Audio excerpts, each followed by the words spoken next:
الله الرحمن الرحيم أتى أمر الله فلا تستعجلوه سبحانه وتعالى عما يشركون. In the name of Allah, most gracious, most merciful, Allah's command has almost come. So, do not demand that it should come sooner. Pure is He, and much higher than their ascribing partners to Him. ينزل الملائكة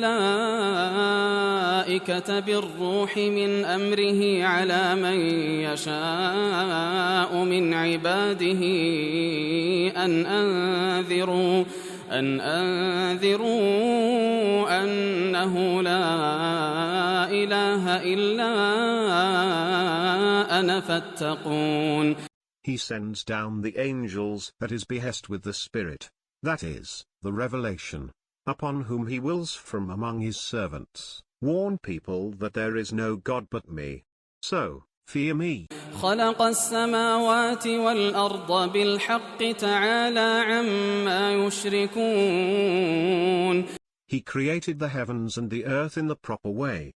He is much higher than their ascribing partners to Him. خلق الإنسان من نطفة فإذا هو خصيم مبين.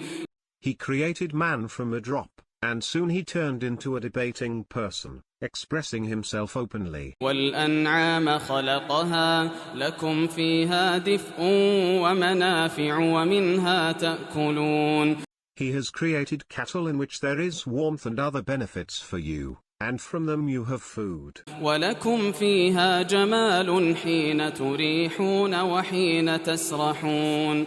And in them there is a beautiful look for you when you drive them home in the evening and take them out to graze. وَتَحْمِلُ أَثْقَالَكُمْ إِلَى بَلَدٍ لَّمْ تَكُونُوا بَالِغِيهِ إِلَّا بِشِقِّ الْأَنفُسِ إِنَّ رَبَّكُمْ لَرَءُوفٌ رَّحِيمٌ. And they carry your loads to a city where you were not able to reach without putting yourselves to arduous labor. Surely, your Lord is very kind, very merciful. والخيل والبغال والحمير لتركبوها وزينة ويخلق ما لا تعلمون. And He created horses, mules and donkeys, so that you may ride on them, and they may give you a good look. And He creates what you do not know, as yet. وعلى الله قصد السبيل ومنها جائر ولو شاء لهداكم أجمعين. Undertaken by Allah is to show the right path, while there are some paths that are crooked. Had He so willed, He would have led all of you to the right path. هو الذي أنزل من السماء ماء لكم منه شراب ومنه شجر فيه تسيمون. He is the one who sent down water from the heavens, of which you have your drink, and with it, you grow plants on which you pasture your cattle. ينبت لكم به الزرع والزيتون والنخيل والأعناب ومن كل الثمرات إن في ذلك لآية لقوم يتفكرون. He causes the crops therewith to grow for you, and olives, and date palms, and grapevines, and all the fruits.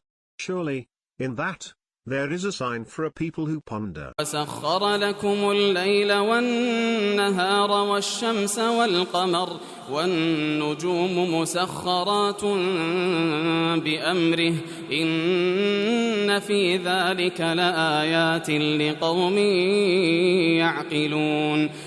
He has subjugated for you the day and the night, and the sun and the moon, and the stars, too, are subservient by His command.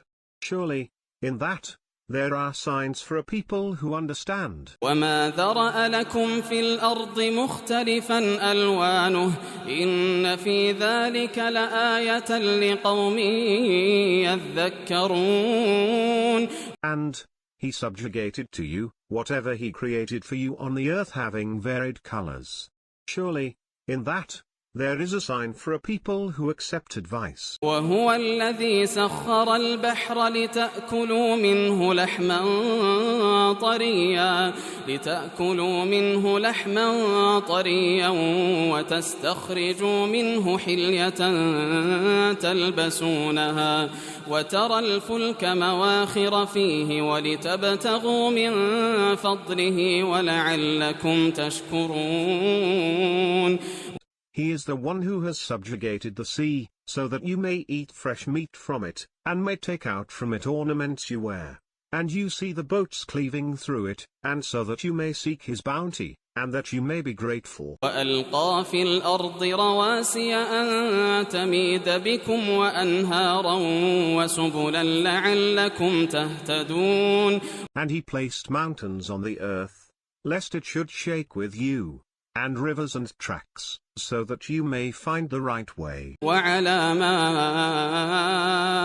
وبالنجم هم يهتدون. And he has set landmarks, and by the stars they find the right way. أفمن يخلق كمن لا يخلق أفلا تذكرون. Is then the one who creates everything equal to one who does not create? Would you still pay no heed? وَإِن تَعُدُّوا نِعْمَةَ اللَّهِ لَا تُحْصُوهَا إِنَّ اللَّهَ لَغَفُورٌ رَحِيمٌ. If you count the bounties of Allah, you cannot count them all. Surely, Allah is most forgiving, very merciful. وَاللَّهُ يَعْلَمُ مَا تُسِرُّونَ وَمَا تُعْلِنُونَ. Allah knows what you conceal and what you reveal. وَالَّذِينَ يَدْعُونَ مِن دُونِ اللَّهِ لَا يَخْلُقُونَ شَيْئًا وَهُمْ يُخْلَقُونَ.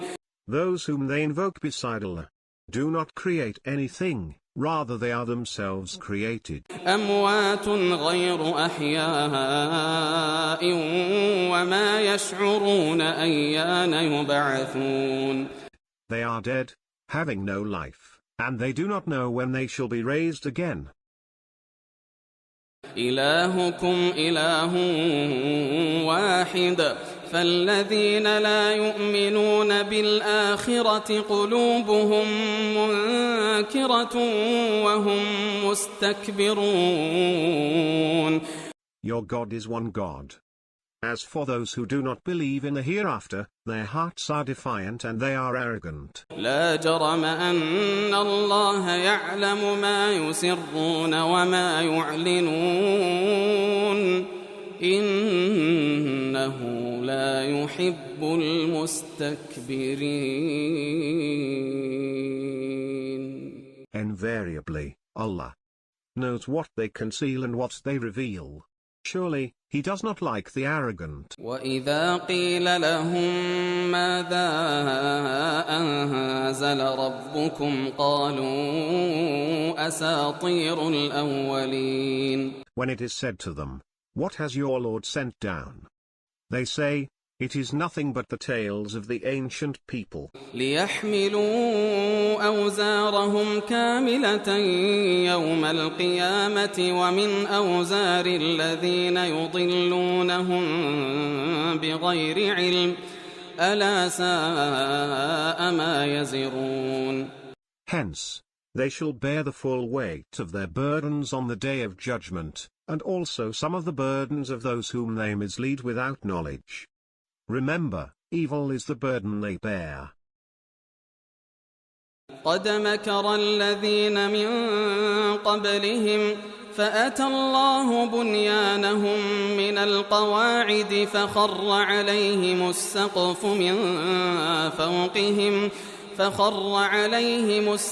من فوقهم وأتاهم العذاب من حيث لا يشعرون. Those, too, who were before them made plots. Then, the command of Allah came upon their buildings, uprooting them from the foundations. So roofs fell down upon them from above, and the chastisement came to them from where they could not even imagine. ثم يوم القيامة يخزيهم ويقول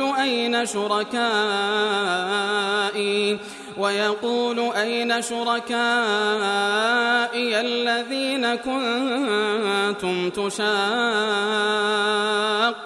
فيهم قال الذين أوتوا العلم إن الخزي اليوم والسوء على الكافرين. Then, on the day of judgment, he will put them to disgrace and will say, Where are my partners for whose sake you used to quarrel with the believers? Those endowed with knowledge will say, Today, the disgrace and the evil chastisement has to befall the unbelievers. الذين تتوفاهم الملائكة ظالمي أنفسهم فألقوا السلم ما كنا نعمل من سوء بلى إن الله عليم بما كنتم تعملون. The ones to whom the angels brought death while they were still wronging themselves. Then they will resort to submission, yet will say, We used to do nothing wrong. They will be answered, Why not? Allah knows well what you used to do. فادخلوا أبواب جهنم خالدين فيها فلبئس مثوى المتكبرين. Hence, enter the gates of Jahannam to live in it forever. So evil is the abode of the arrogant. وقيل للذين اتقوا ماذا أنزل ربكم قالوا خيرا للذين أحسنوا في هذه الدنيا حسنة ولدار الآخرة خير ولنعم دار المتقين. And, on the other hand, it is said to the God-fearing, What has your Lord sent down? They say, He has sent down excellent discourse. For those who do good, there is good end in this world, and indeed the abode of the hereafter is much better. Excellent is the abode of the God-fearing. جنات عدن يدخلونها تجري من تحتها الأنهار لهم فيها ما يشاءون كذلك يجزي الله المتقين. The eternal gardens they enter, with rivers flowing beneath them. For them there is what they desire. That is how Allah rewards the God-fearing. الذين تتوفاهم الملائكة طيبين يقولون سلام عليكم ادخلوا الجنة بما كنتم تعملون. The ones to whom angels bring death while they are pure in beliefs and deeds. They, angels, say, Peace on you. Enter paradise for the deeds you have been doing. هل ينظرون إلا أن تأتيهم الملائكة أو يأتي أمر ربك كذلك فعل الذين من قبلهم وما ظلمهم الله ولكن كانوا أنفسهم يظلمون. They, the unbelievers, are waiting for nothing but that the angels should come to them, or comes the command of your Lord. Similar was the reaction of those who were before them. Allah did not wrong them, rather they were doing wrong to themselves. فأصابهم سيئات ما عملوا وحاق بهم ما كانوا به يستهزئون. So, the evils of what they did overtook them, and they were encircled by the very thing they used to ridicule. وقال الذين أشركوا لو شاء الله ما عبدنا من دونه من شيء نحن ولا آباؤنا ولا حرمنا من دونه من شيء كذلك فعل الذين من قبلهم فهل على الرسل إلا البلاغ المبين. The polytheists said, if Allah had so willed, we would have not worshipped anything other than Him, neither we nor our forefathers, nor would we have made anything unlawful without a command from Him. Similar was the reaction of those who were before them. Therefore, the messenger's obligation is no more than to convey the message clearly. وَلَقَدْ بَعَثْنَا فِي كُلِّ أُمَّةٍ رَسُولًا أَنِ اعْبُدُوا اللَّهَ وَاجْتَنِبُوا الطَّاغُوتَ فَمِنْهُمْ مَنْ هَدَى اللَّهُ وَمِنْهُمْ مَنْ حَقَّتْ عَلَيْهِ الضَّلَالَةُ فسيروا في الأرض فانظروا كيف كان عاقبة المكذبين. We did raise a messenger among every people, with the message, worship Allah, and stay away from the rebel, the Satan. Then, there were some among them whom Allah guided, and there were others against whom deviation from the right path was established. So, travel on earth and see how was the fate of those who rejected the prophets. إن تحرص على هداهم فإن الله لا يهدي من يضل وما لهم من ناصرين. If you are keen for their guidance, then, remember that Allah does not lead those to the right path whom He lets go astray, and for them there are no helpers. وَأَقْسَمُوا بِاللَّهِ جَهْدَ أَيْمَانِهِمْ لَا يَبْعَثُ اللَّهُ مَن يَمُوتُ بَلَى وَعْدًا عَلَيْهِ حَقًّا وَلَكِنَّ أَكْثَرَ النَّاسِ لَا يَعْلَمُونَ. They swore by Allah, on solemn oaths, Allah will not resurrect those who die. Why not? It is a promise on His part, which is due to come true, but most of the people do not know. لِيُبَيِّنَ لَهُمُ الَّذِي يَخْتَلِفُونَ فِيهِ وَلِيَعْلَمَ الَّذِينَ كَفَرُوا أَنَّهُمْ كَانُوا كَاذِبِينَ.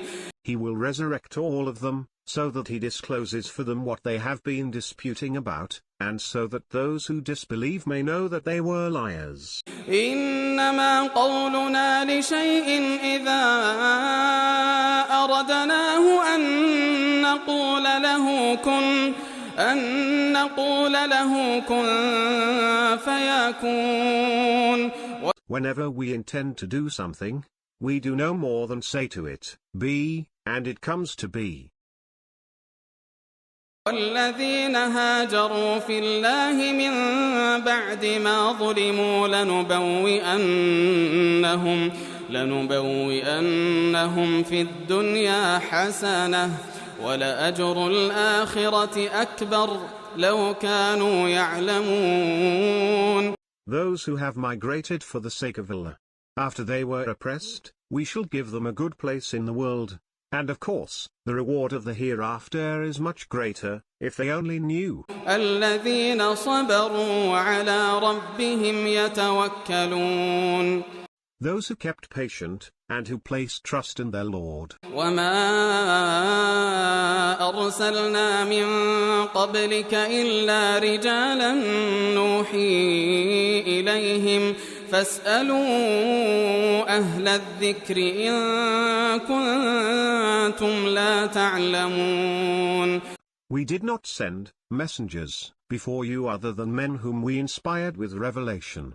So, ask the people, having the knowledge of the reminder, the earlier scriptures, if you do not know. بالبينات والزبر وأنزلنا إليك الذكر لتبين للناس ما نزل إليهم ولعلهم يتفكرون.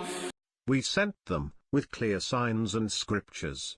And we sent down the reminder, the Quran, to you, so that you explain to the people what has been revealed for them, and so that they may ponder. أفأمن الذين مكروا السيئات أن يخسف الله بهم الأرض أو يأتيهم العذاب من حيث لا يشعرون. Do those who contrive evil plots feel immune from that Allah makes them sink into the earth, or from that the punishment comes to them from where they would not perceive? أو يأخذهم في تقلبهم فما هم بمعجزين. Or that he seizes them when roaming about, while they are not able to frustrate him. أو يأخذهم على تخوف فإن ربكم لرؤوف رحيم. Or that he seizes them while they are in apprehension? So, indeed your Lord is very kind, very merciful. أولم يروا إلى ما خلق الله من شيء يتفيأ ظلاله عن اليمين والشمائل سجدا لله وهم داخرون. Have they not observed the things Allah has created, their shadows inclining from the right and the left, prostrating themselves before Allah, while they are humble? وَلِلَّهِ يَسْجُدُ مَا فِي السَّمَاوَاتِ وَمَا فِي الْأَرْضِ مِن دَابَّةٍ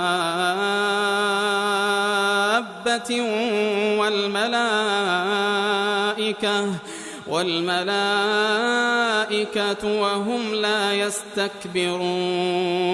To Allah prostrates itself whatever there is in the heavens and whatever there is in the earth, and the angels, and they show no arrogance. يخافون ربهم من فوقهم ويفعلون ما يؤمرون. They fear their Lord above them and do as they are commanded. وقال الله لا تتخذوا إلهين اثنين إنما هو إله واحد فإياي فارهبون. Allah has said, do not take two gods. He is but one God. So, me alone you fear. وله ما في السماوات والأرض وله الدين واصبا أفغير الله تتقون. And to him belongs what is in the heavens and the earth, and it is only he who deserves obedience as ever due.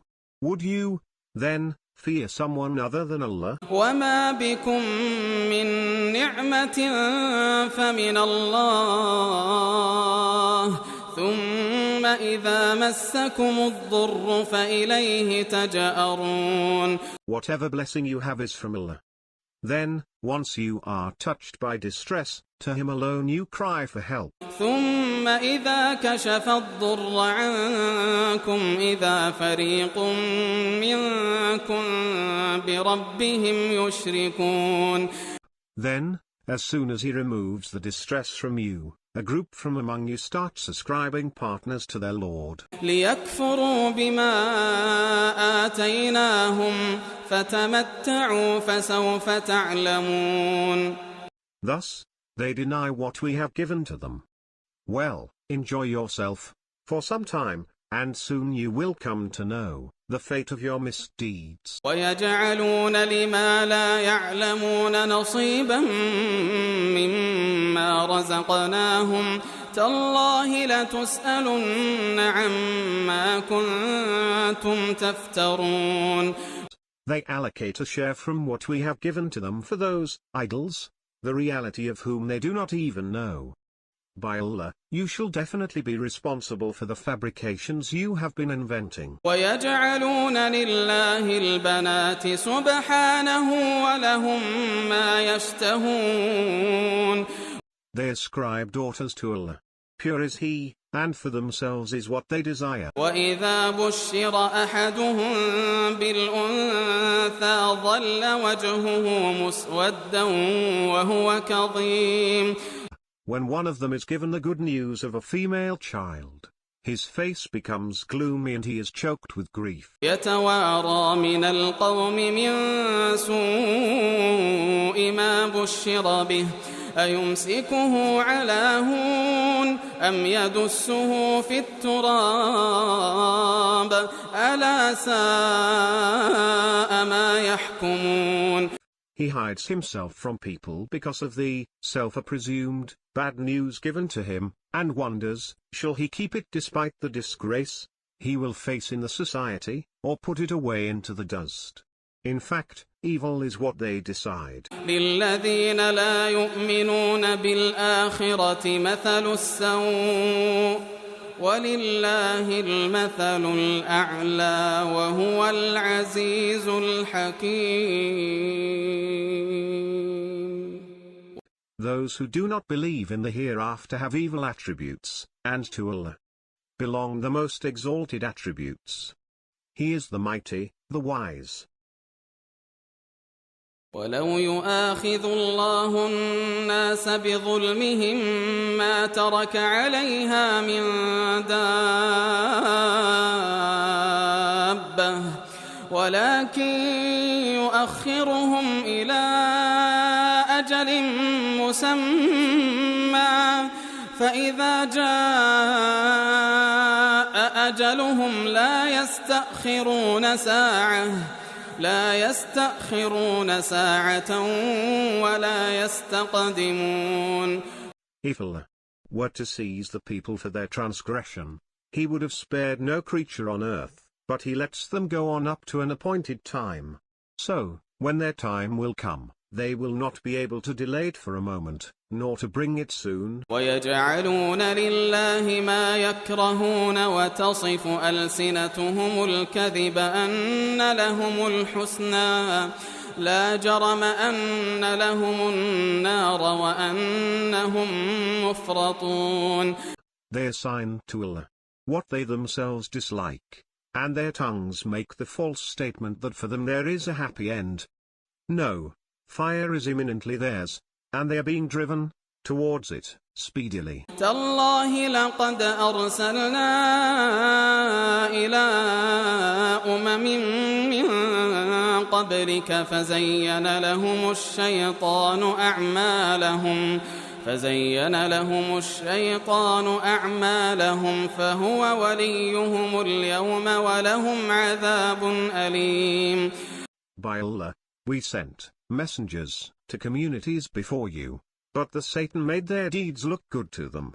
So, he is their patron today, and for them there is a painful punishment. وَمَا أَنزَلْنَا عَلَيْكَ الْكِتَابَ إِلَّا لِتُبَيِّنَ لَهُمُ الَّذِي اخْتَلَفُوا فِيهِ وَهُدًى وَرَحْمَةً لِقَوْمٍ يُؤْمِنُونَ. We have sent down the book to you, only because you may explain to them what they differed about, and, so that it may be guidance and mercy for a people who believe. والله أنزل من السماء ماء فأحيا به الأرض بعد موتها إن في ذلك لآية لقوم يسمعون. Allah sent down water from the heavens and revived the land with it after it was dead. Surely, in that there is a sign for a people who listen. وَإِنَّ لَكُمْ فِي الْأَنْعَامِ لَعِبْرَةً نُسْقِيكُم مِّمَّا فِي بُطُونِهِ مِن بَيْنِ فَرْثٍ ودم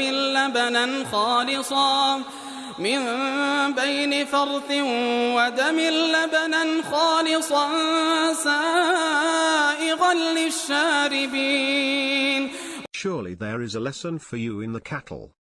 We provide you, out of what lies in their bellies between feces and blood, there, drink of, milk, pure and pleasant for those who drink. ومن ثمرات النخيل والأعناب تتخذون منه سكرا ورزقا حسنا إن في ذلك لآية لقوم يعقلون. And from the fruits of date palms and grapevines, you obtain intoxicants, and good provision. Surely, in that there is a sign for a people who understand. وأوحى ربك إلى النحل أن اتخذي من الجبال بيوتا ومن الشجر ومما يعرشون. Your Lord revealed to the honey bee, make homes in the mountains, in the trees and in the structures they raise. ثم كلي من كل الثمرات فاسلكي سبل ربك ذللا يخرج من بطونها شراب مختلف ألوانه فيه شفاء للناس إن في ذلك لآية لقوم يتفكرون. Then, eat from all the fruits, and go along the pathways of your Lord made easy for you. From their bellies comes out a drink of various colors in which there is cure for people.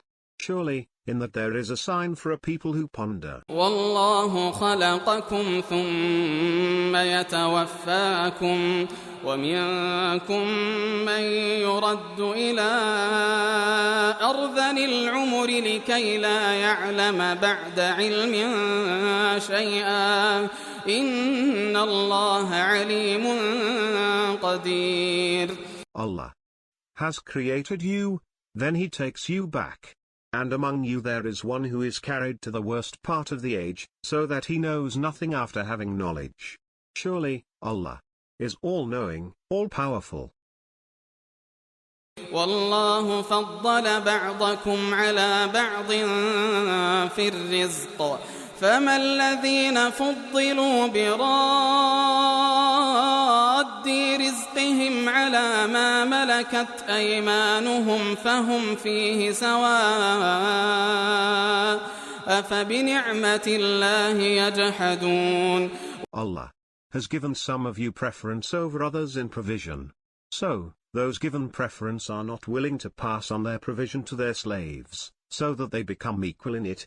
Do they, then, reject the blessing of Allah? الله جعل لكم من أنفسكم أزواجا وجعل لكم من أزواجكم بنين وحفدة ورزقكم من الطيبات أفبالباطل يؤمنون وبنعمة الله هم يكفرون. Allah has created spouses from among you and created sons and grandsons for you from your spouses, and gave you provision from good things. Is it, then, the falsehood that they believe in, and the blessing of Allah, that they reject? ويعبدون من دون الله ما لا يملك لهم رزقا من السماوات والأرض شيئا ولا يستطيعون. They worship, besides Allah, the objects that have no power to give them anything from the heavens and the earth, nor can they ever have such power. فلا تضربوا لله الأمثال إن الله يعلم وأنتم لا تعلمون. So, do not coin similarities for Allah. Surely, Allah knows and you do not know. ضرب الله مثلا عبدا مملوكا لا يقدر على شيء ومن رزقناه منا رزقا حسنا فهو ينفق منه سرا وجهرا هل يستوون الحمد لله بل أكثرهم لا يعلمون. Allah gives an example. There is a slave owned by someone who has no power over anything, and there is a person whom we have given good provision from us, and he spends out of it secretly and openly. Are they equal? Praise be to Allah. But most of them do not know. وضرب الله مثلا الرجلين أحدهما أبكم لا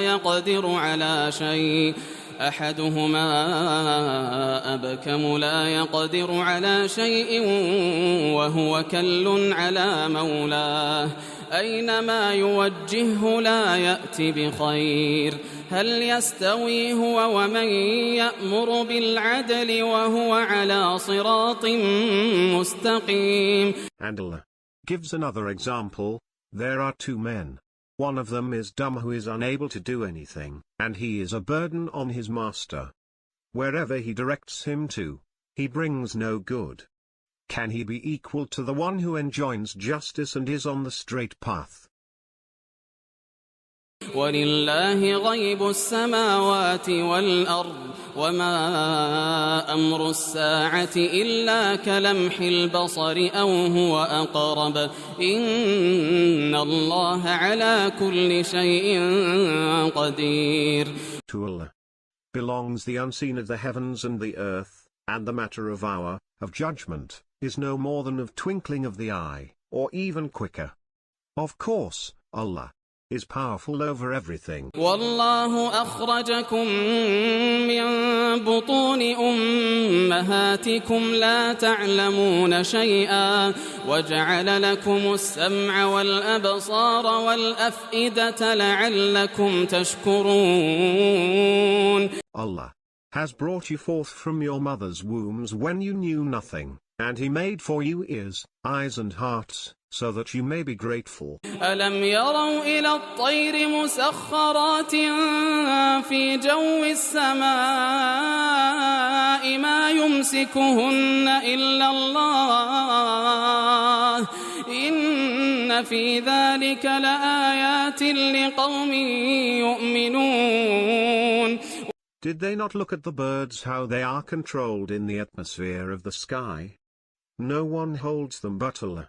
Surely, in that there are signs for a people who believe. الله جعل لكم من بيوتكم سكنا وجعل لكم من جلود الأنعام بيوتا تستخفونها يوم ظعنكم ويوم إقامتكم ومن أصوافها وأوبارها وأشعارها أثاثا ومتاعا إلى حين. Allah has made your houses a place of comfort for you, and made for you houses from the hides of cattle, which you find so light on the day you travel and the day you camp, and out of their wool and their fur and their hair, He created furnishings and goods of enjoyment for a period of time. والله جعل لكم مما خلق ظلالا وجعل لكم من الجبال أكنانا وجعل لكم سرابيل تقيكم الحر وسرابيل تقيكم بأسكم كذلك يتم نعمته عليكم لعلكم تسلمون. Allah has made for your benefit shades from what He has created, and made for you shelters in the mountains, and made for you shirts that protect you from heat, and shirts that protect you in your battles. This is how He perfects His favor upon you, so that you may submit. فإن تولوا فإنما عليك البلاغ المبين. If they still turn away, then your responsibility is only to convey the message clearly. يعرفون نعمة الله ثم ينكرونها وأكثرهم الكافرون. They are aware of Allah's favor, yet they deny it, and most of them are ungrateful. ويوم نبعث من كل أمة شهيدا ثم لا يؤذن للذين كفروا ولا هم يستعتبون. Remember the day on which we shall raise up a witness from every people, then the disbelievers will not be allowed to make excuses, nor shall they be asked to repent. وإذا رأى الذين ظلموا العذاب فلا يخفف عنهم ولا هم ينظرون. And when the unjust will see the punishment, it will not be lightened for them, nor will they be given respite. وإذا رأى الذين أشركوا شركاءهم قالوا ربنا هؤلاء شركاؤنا الذين كنا ندعو من دونك فألقوا إليهم القول إنكم لكاذبون. When the mushriks, for example, those who ascribe partners to Allah, will see those whom they made partners with Allah, they will say, Our Lord, these are the partners we made whom we called in worship besides you. Then, they, the partners, will turn to them saying, You are indeed liars. وألقوا إلى الله يومئذ السلم وضل عنهم ما كانوا يفترون. On that day they will tender submission to Allah, and all that they used to fabricate will have vanished from them. الذين كفروا وصدوا عن سبيل الله زدناهم عذابا فوق العذاب بما كانوا يفسدون. For those who disbelieve and put obstructions in the way of Allah, we shall add up punishment after punishment for the mischief they used to make. ويوم نبعث في كل أمة شهيدا عليهم من أنفسهم وجئنا بك شهيدا على هؤلاء ونزلنا عليك الكتاب تبيانا لكل شيء وهدى ورحمة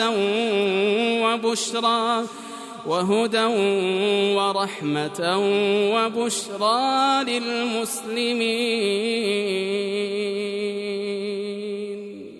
And think of the day we shall send to every people a witness from among them, to testify against them, and we shall bring you, O Prophet, as witness against these. And we have revealed to you the book, an exposition of everything, and guidance, and mercy, and glad tidings for the Muslims.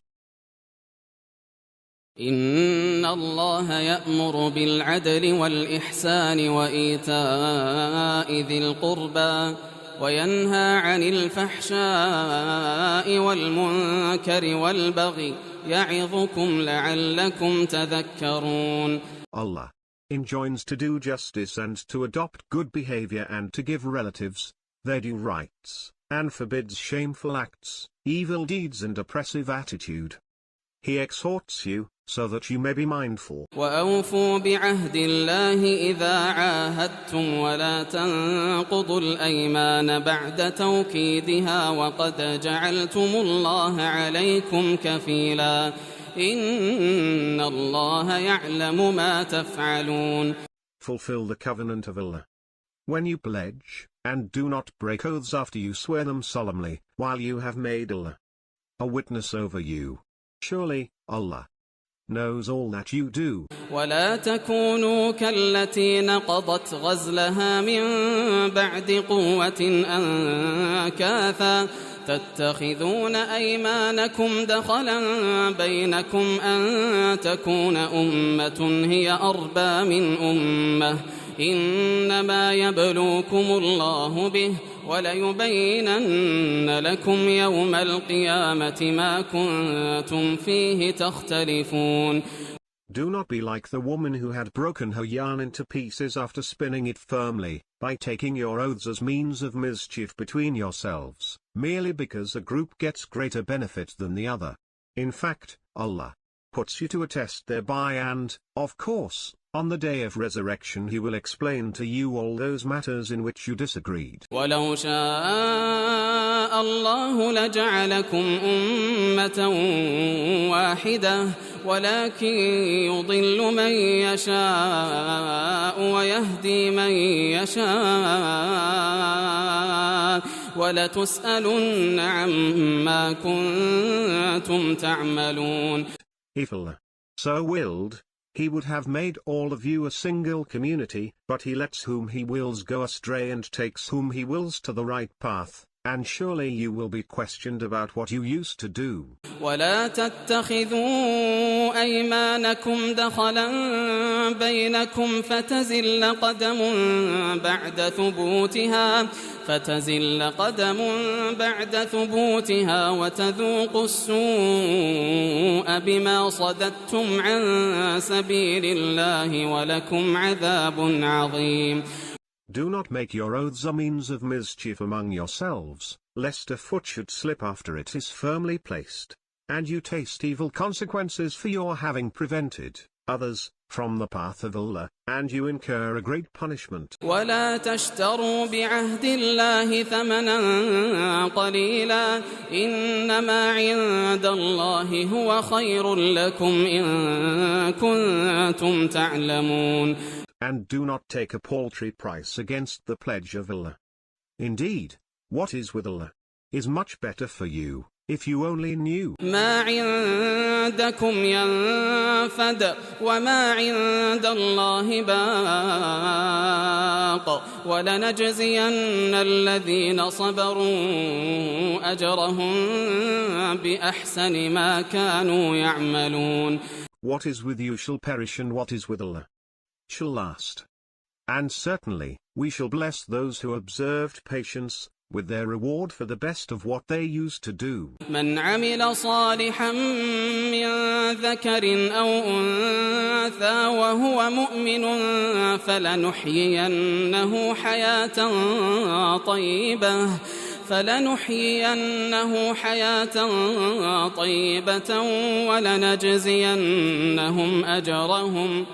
ولنجزينهم أجرهم بأحسن ما كانوا يعملون.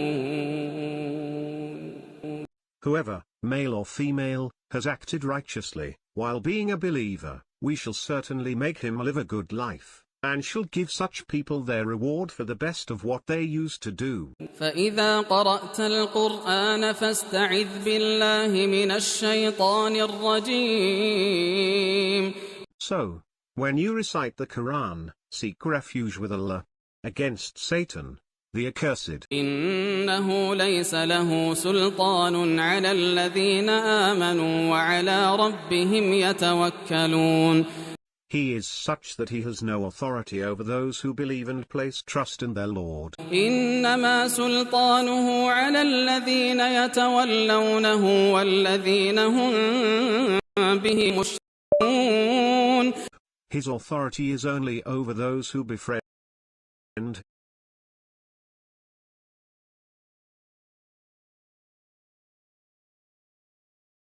associate partners with Allah.